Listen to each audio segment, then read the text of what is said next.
Oke, nah ini desain kristal fotonik yang kita buat. Ini ada substrat kaca BK apa gitu namanya ya. Kemudian ini kristal fotoniknya. Ini kita buat desain dua, ada reseptor di sini satu, ada reseptor di sini dua. Ya. Kenapa di sini satu, kenapa di sini dua? Ini adalah desain yang paling awal yang saya hitung dengan mahasiswa S1 itu. Di sini periodenya sebelah mana, Pak? Ini dalam sini. Saya nggak gambarin. Jadi garisnya seperti ini. Bukan. Periodnya dalam arah sana. Oke. Ya. Jadi reseptor masih ada. Iya. Jadi sudah enggak. Ini reseptor. Ini kan cahaya masuk dari sini. Iya. Kena substrat. Ini kristal fotonik. Nah ini reseptornya. Soalnya di skema sebelumnya kan reseptor itu di tengah-tengah. Jadi itu nanti yang dua defect. Oke. Nanti kita lihat. Nah ini rancangan yang paling awal. Ini bentuknya seperti begini. Ya ini sudah di packaging gitu ya. Kemudian ini untuk yang dua reseptor bentuknya seperti ini. Nah ini yang besar. Ya kemudian oleh mahasiswa FEB ini dibuat yang kecil. Jadi kan kita kepengen yang kompak gitu ya. Yang apa? Yang nggak makan. Kalau kita bawa kemana-mana bawa besar kan nggak lucu kan? Ya kita bawa besar alat kemana-mana cuma ngukur hal yang kecil itu nggak lucu. Jadi kita mau mengusahakan adanya miniaturisasi. Ya seberapa miniatur kita masih belum tahu. Oke, jadi ini yang kita kembangkan. Ini adalah prototip awal, usulan awal. Ini yang kedua. Kenapa? Karena ini lebih sensitif ketimbang kalau reseptornya cuma ada satu. Oke, nah ini hasil pengukurannya. Nah, ini hasil pengukurannya. Kalau dilihat koefisien determinasinya itu nggak bagus, ya 0,495. Artinya ini scattered datanya. Tapi ini kita duga karena pemilihan panjang gelombang. Mungkin kalau kita geser panjang gelombangnya dari ini kita pakai warna merah. Kalau kita geser ke warna hijau atau ini warna apa ya? Hijau. Hijau ya? Iya. Ya kalau kita geser ke arah sini nih, ke arah sini, ke arah biru 400-an, kelihatannya mungkin datanya lebih bagus. Tapi itu kita belum tahu kenapa bisa seperti itu. Oke. Nah jadi ini untuk konsentrasi gula dalam air yang dilakukan, ya. Ini gram per liter. Ini mulai ada berapa data yang saya lupa, ada 10 data kalau nggak salah dari 2 gram per liter sampai ke 100 gram per liter. Baru lihat datanya scatter seperti ini. Ya. Mengenai setup pengukuran transmisinya gimana? Kok tiba-tiba ada gula dalam air? Oh ini jadi gula, larutan gula airnya taruh sini, diletakkan di sini. Reseptor? Iya sebagai reseptor, 4 reseptor. Ya, kemudian ini cahaya masuk tadi ya dari sumber cahaya, di sini detektor. Dari detektor dibaca ke UV vis spektrometer, kemudian dibaca di tampilan. Kalau kita punya 2 reseptor dengan 1 reseptor, tadi Bapak bilang lebih bagus performansnya. Apakah sensitivitasnya, artinya turunnya ini lebih slope-nya lebih tajam? Iya, lebih tajam. Tapi koefisien determinasi yang kita buat untuk model ini masih jelek. Ya, ini 0,49. Sebetulnya kristal fotoniknya sendiri kan hanya berfungsi semacam filter. Iya, sebagai filter aja. Tapi keunikannya dia tadi photonic passband-nya kalau berubah reseptornya, berubah environment-nya. Kan ini environment jadi ya. Yang apa? Gula. Iya, yang reseptor itu kan jadi environment.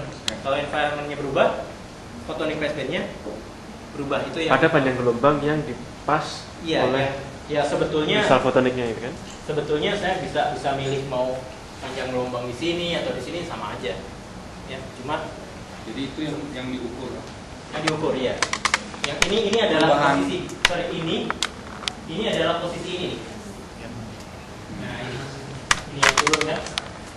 Ya, posisi itu yang kita Naik turunnya apa sih? photonic passband. Photonic Peak passband. dari photonic passband. Ya, itu jadi indikator untuk menentukan jenis apa konsentrasi gulanya. Ya, ini kita masih jauh dari sensor yang sebenarnya ya. Karena kompleks. Nah, sekarang ini yang 2 defect. Ya, silakan. Untuk pemilihan panjang gelombang itu pengaruh terhadap Maksud saya pemilihan material terhadap panjang turbin itu ada. Oh ada.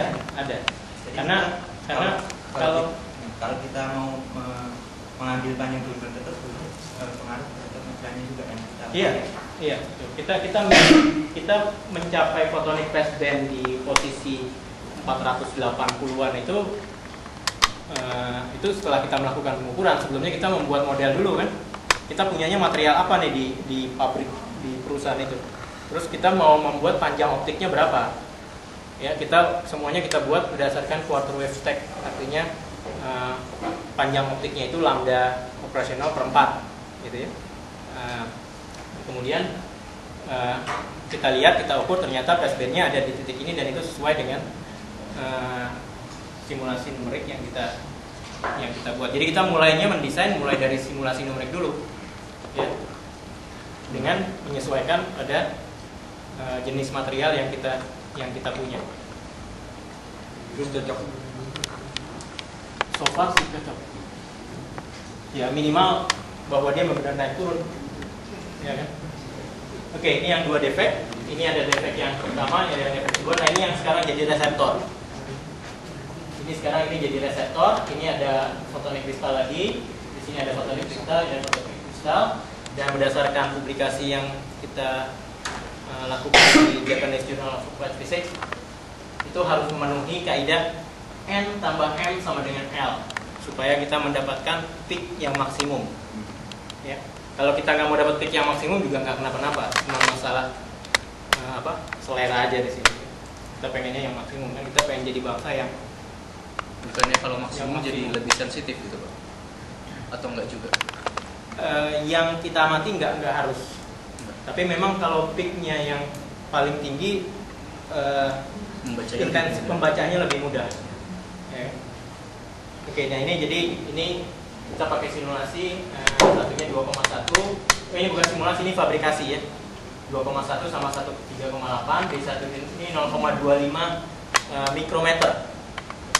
Ya. 0,25 mikrometer. Jadi panjang periodisitas itu sekitar 500. Kemudian panjang gelombang referensinya itu 525 nanometer.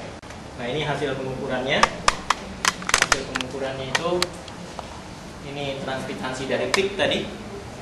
Ya, ini warna hijau, biru muda, kemudian oranye. Dan kalau kita plot untuk 4 harga konsentrasi tadi, koefisien determinasinya 0,991.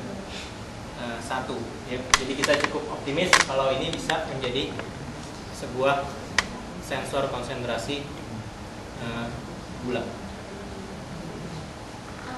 Ya. Selain ini sebenarnya bedanya sama pemakaian UV-vis untuk mencari konsentrasi. UV-vis cuma mengukur intensitas cahaya yang keluar aja. Dari situ outputnya kita bisa tahu konsentrasi. Oh enggak, ini kita desain.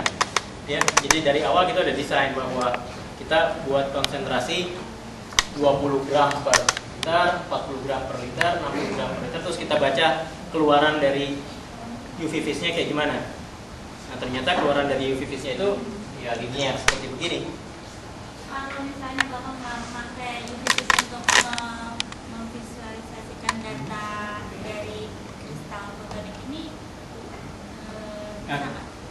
kepengennya ke arah sana nanti, jadi kita pengen. Jadi UV-vis di set Bapak, eksperimen Bapak itu untuk melihat potensi dia untuk menjadi sensor. Jadi kalau misalnya untuk jadi produk massal sensor, tentunya ya masa kita bawa kemana-mana pakai UV-vis. Enggak. Nah, kalau sudah sebagai filter kan berarti kita cukup membuat detektor yang sensitif pada Iya. Nantinya kita pengennya seperti itu. Kita cukup bekerja pada satu panjang gelombang, terus kemudian kristal fotonik kristalnya itu kita buat kecil, terus di ujungnya ada detektor, kemudian dihubungkan dengan USB atau apalah gitu ya ke komputer. Nah, itu nanti kita mau mengundang orang instrumentasi nantinya ya buat masalah urusan interfacing dengan komputer, dan kemudian juga buat